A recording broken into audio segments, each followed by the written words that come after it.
کا مقام ہے، اس سے آپ جو ہے وہ سیکھو گے۔ اور باقی چیزیں جو ہے وہ کہا گیا ہے کہ بلکہ تم کیا کرتے ہو کہ بل تثیرون الحیات الدنیا والآخرہ،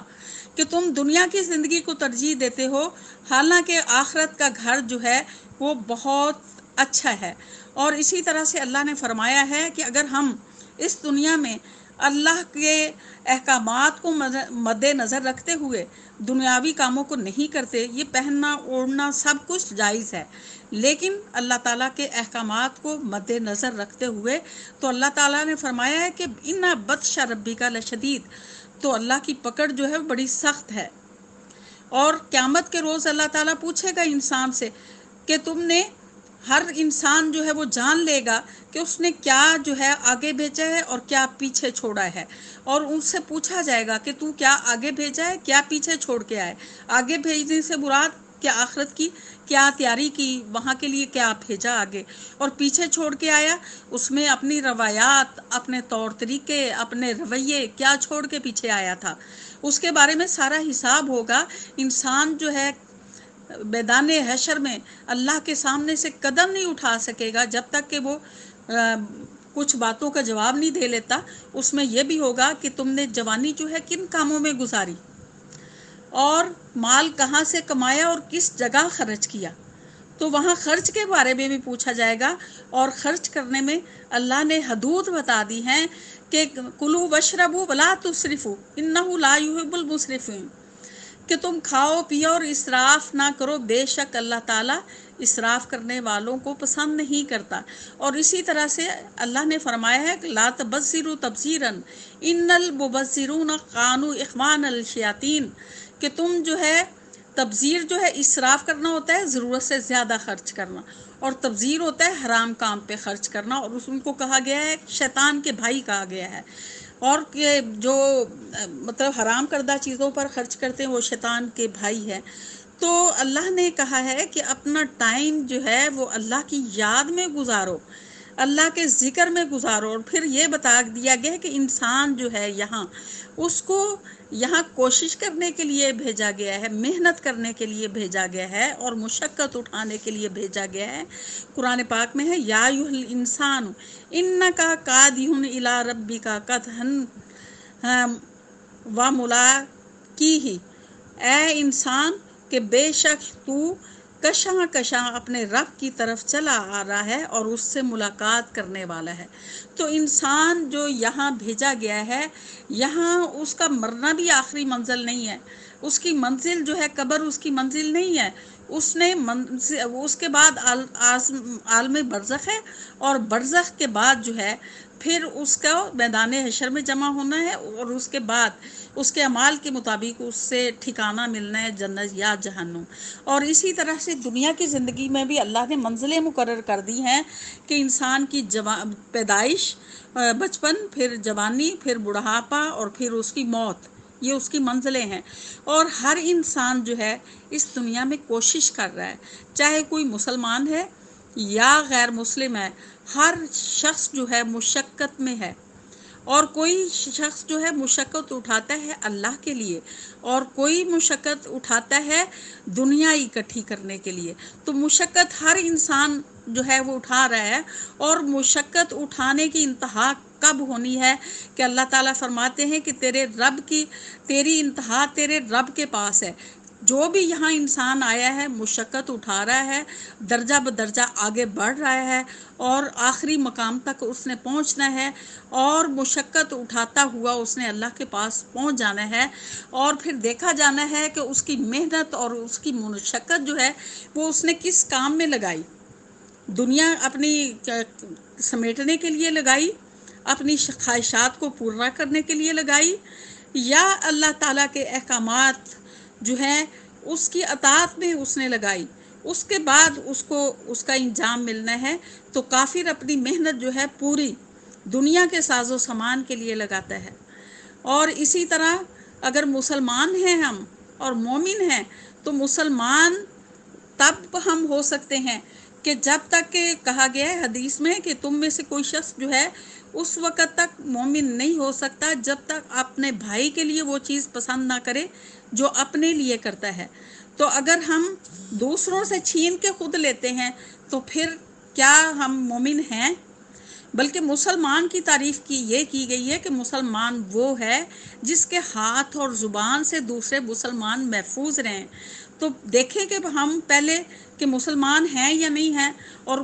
ایمان یا مومن کا درجہ تو بعد میں آتا ہے، ایمان کا درجہ۔ اسلام جو ہے وہ ظاہری اطاعت کا نام ہے، اور ایمان جو ہے یہ قلبی کیفیت ہے۔ پہلے انسان مسلمان ہوتا ہے، اس کے بعد مومن ہوتا ہے، اور مومنین میں بھی درجے ہیں، اس کے اعمال کے مطابق اس کے درجے ہیں کہ اس کا ایمان جو ہے اس کے اعمال سے ظاہر ہوتا ہے۔ تو اس میں بھی انسان کے درجے ہیں کہ کس لیول کا وہ مومن ہے۔ تو اس درجوں کے لحاظ سے وہاں جو ہیں مقامات دیے جائیں گے۔ تو جتنا زیادہ ہمارا ایمان جو ہے مضبوط ہوگا، اور جتنا ہم استقامت کے ساتھ لا الہ الا اللہ کی جو گواہی ہم نے دی ہے اس پر چلیں گے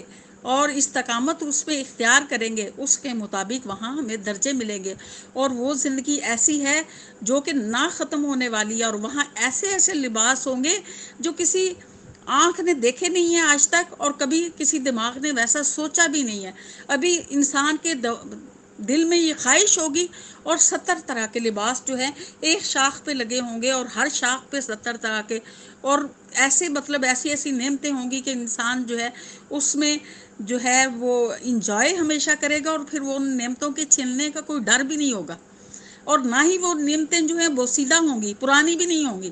اور اس میں جو ہے وہ ہر طرح کے نت نئے ڈیزائن جو ہے، جیسی خواہش ابھی پیدا ہوئی وہ سامنے چیز آ جائے گی۔ تو کیوں نہ ہم اپنی محنت اور مشقت جو ہے اس طرف لگائیں، قرآن کو سیکھیں، سکھائیں،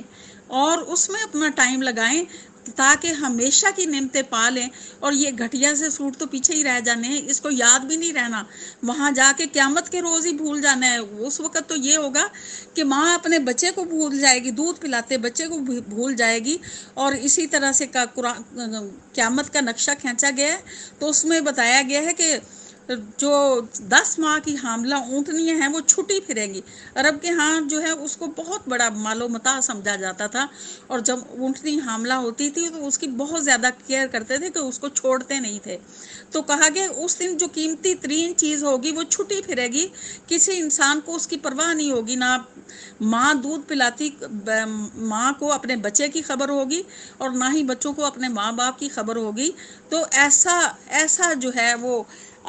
المناک جو ہے نظارہ اس وقت ہوگا، اور المناک جو ہے حالت ہوگی انسان کی، کہ انسان جو ہے کوئی گھٹنوں تک شرابور ہوگا پسینے میں، اور کوئی گردن تک، تو کوئی پاؤں تک، تو یہاں تک کہ انسان جو ہے وہ اس کا دماغ جس کا نیچے صرف پاؤں تک ہی ہوگا اس کا دماغ گرمی سے پگھل رہا ہوگا۔ تو آپ اس کیفیت کو یاد کرو، یہاں ہمیشہ رہنے کے لیے نہیں آئے کہ یہاں ہمیشہ ہی رہنا ہے۔ مطلب قیامت اب نہیں بھی ابھی آتی تو موت تو سب نے دیکھی ہوئی ہے نا، کہ ہر بندہ سامنے مر رہا ہے، ہر روز مر رہے ہیں۔ تو جب انسان مرتا ہے اس کی قیامت تو شروع ہو جاتی ہے، اور قبر میں اس کا حساب بھی شروع ہو جاتا ہے، اور عالم برزخ اس کا شروع ہو جاتا ہے۔ تو اعمال کے مطابق جو ہے وہ عالم برزخ میں زندگی جو ہے وہ ملتی ہے، کہ اگر جس نے یہاں اچھے طریقے سے زندگی گزاری ہے تو اس کا عالم برزخ جو ہے وہ جنت سے کھڑکی کھل جائے گی، اور جس نے جو ہے مشرکانہ اور غلط کاموں میں زندگی گزاری ہے، نفس پرستی میں گزاری ہے، تو پھر دوزخ کی طرف سے کھڑکی کھول دی جائے گی۔ تو اتنا عرصہ بھی انسان اذیت میں رہے گا، اور جو ہے اس کو اپنی آخرت کا انجام روح کے نکلتے وقت بھی انسان کو خود اندازہ ہو جاتا ہے کہ کافر کی روح جو ہے وہ چھپنے لگتی ہے، جب نکالنے کے لیے فرشتے آتے ہیں نا تو وہ چھپنے لگتی ہے، کہ اسے اپنا انجام نظر آ رہا ہوتا ہے۔ جو مومن ہے، جو اچھا کام کرنے والا ہے، اس کو وہاں کی نعمتیں پہلے ہی دکھا دی جاتی ہیں، اور وہ خوشی خوشی نکل جاتی ہے اپنے رب کی طرف۔ تو یہاں ہم نے یہ سوچنا ہے کہ تھوڑی سی زندگی ہے، جس کو پہلے بتایا ہے کہ ایسا ہوگا کہ جیسے کوئی شام کا ایک لمحہ گزار کے آئے ہیں، ایک پیر گزار کے آئے، یا صبح کا ایک پیر گزار کے آئے، اس کے لیے ہم ہمیشہ کی زندگی کو قربان کر دیں۔ تو نبی صلی اللہ علیہ وسلم سے پوچھا تھا کوئی صحابہ نے کہ سب سے سمجھدار بندہ کون سا ہے؟ تو آپ صلی اللہ علیہ وسلم نے فرمایا جو آخرت کی تیاری کرے۔ تو یہ سمجھداری یہ نہیں ہے کہ ہم بہت اچھے کپڑے پہن لیں، بہت اچھا کھا لیں، دوسروں سے چلاکیاں کر کے چھین لیں اور اس کو اپنے پیٹ میں بھر لیں، اپنے جسم کے اوپر لپیٹ لیں اس کو، تو یہ سمجھداری ہے؟ یا گھر کے اندر جو ہے وہ اچھی چیزیں رکھ لیں، یہ سمجھداری ہے؟ سمجھدار انسان وہ ہے جو یہاں رہتے ہوئے آخرت کے اعتبار سے اپنے اعمال جو ہے وہ سر انجام دیتا ہے کہ مجھے اس کا آخر کیا صلہ ملنا ہے، اللہ کی رضا کی خاطر جو ہے وہ اپنے نفس کی قربانی دیتا ہے، وہ اچھا انسان ہے۔ تو میں اپنی بہنوں سے، اپنے بھائیوں سے یہی اپیل کرتی ہوں، انفسکم اہلیکم نارا، کہ اپنے آپ کو اور اپنے گھر والوں کو آگ سے بچاؤ۔ تو اس میں دیکھنا ہے کہ ہم نے اپنے گھر والوں کو، خود کو کیسے آگ سے بچانا ہے، اپنے گھر والوں کو کیسے آگ سے بچانا ہے، اس پہ ہم نے خود بھی قناعت اختیار کرنی ہے اور اپنے گھر والوں کو بھی قناعت سکھانی ہے، تھوڑے پہ راضی ہو جانا ہے، تھوڑی چیز میں برکت اللہ تعالیٰ سے مانگنی ہے۔ جو تھوڑی چیز جب برکت پیدا ہو جاتی ہے تو وہ تھوڑی بھی ہمارے لیے بہت ہو جاتی ہے۔ اور اگر ہم اپنے آپ کو جو ہے وہ نفس کو اس طرح کھلا چھوڑ دیتے ہیں تو پھر کتنا بھی مال اور کتنی ہی چیزیں مل جائیں تو نفس کبھی راضی ہونے پہ نہیں آتا اور کبھی مطمئن نہیں ہوتا۔ تو ہم نے اپنے نفس کو اس حال میں کرنا ہے کہ جب موت کا وقت آئے تو اللہ تعالیٰ پکارے کہ یا ایت النفس المطمئنہ ارجعی الی ربک راضیۃ مرضیہ، کہ اللہ تعالیٰ اس طرح سے ہمیں پکارے کہ نفس مطمئنہ تو راضی ہو کر اپنے رب کی طرف آ جا، میری جنت میں داخل ہو جا، میرے بندوں میں داخل ہو جا اور میری جنت میں داخل ہو جا۔ تو ہم نے اس جنت کے لیے کوشش کرنی ہے اور ہم نے اس دنیا کو ترجیح نہیں دینی بلکہ آخرت کو ترجیح دینی ہے۔ اور اللہ تعالیٰ نے یہاں ہمارے لیے بہت بڑی سیل لگا رکھی ہے کہ ہمارے ایسے چھوٹے چھوٹے اعمال اگر ہم سر انجام دیتے رہتے ہیں تو اس کا اجر اللہ نے بہت رکھا ہوا ہے۔ جیسے جمعہ کے دن جو ہے اگر ہم سورہ کہف پڑھتے ہیں اور درود شریف پڑھتے ہیں تو اللہ تعالیٰ جو ہے اس جمعے سے اگلے جمعے کے درمیان جو ہے اس کا نور جو ہے اس کے لیے بھر دیا جاتا ہے اور اس کے گناہ جو ہے مٹا دیے جاتے ہیں۔ اور مرد اسی طرح سے اگر جمعہ کی نماز پڑھنے جاتے ہیں تو سب سے پہلے جو پہنچنے والا ہوتا ہے مسجد میں تو اس کی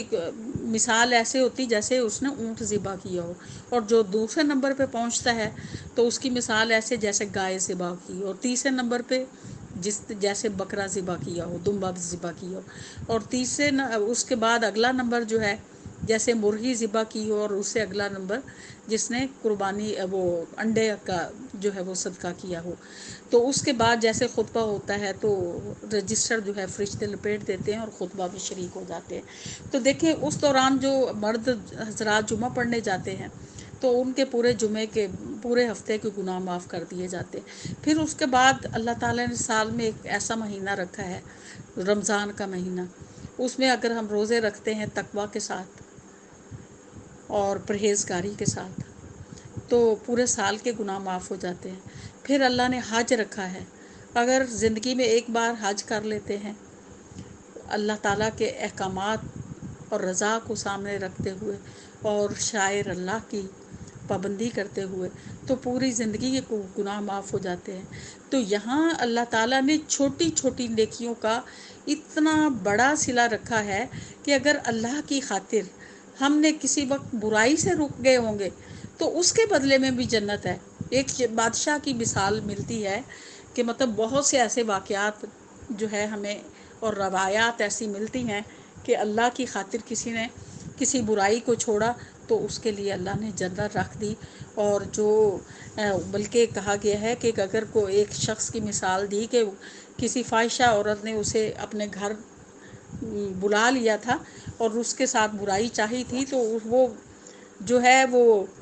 باتھ روم کی اجازت لے کے چلا گیا اور اس نے باتھ روم کر کے اپنے جسم پہ مل لیا تو اللہ نے اس کے بارے میں فرمایا کہ اس کے لیے 2 جنتیں ہیں اور اس کے جسم پر ہمیشہ کے لیے وہاں سے ایسی خوشبو آتی تھی جو کسی نے کبھی سونگھی نہیں تھی۔ تو اللہ کی رضا کی خاطر ہم کوئی عمل کرتے ہیں تو اجر اس کا بھی اللہ اپنے حساب سے دیتا ہے۔ تو اللہ تعالیٰ جو اتنا بڑا مالک ہے زمین و آسمان کے اندر جو ہر چیز ہے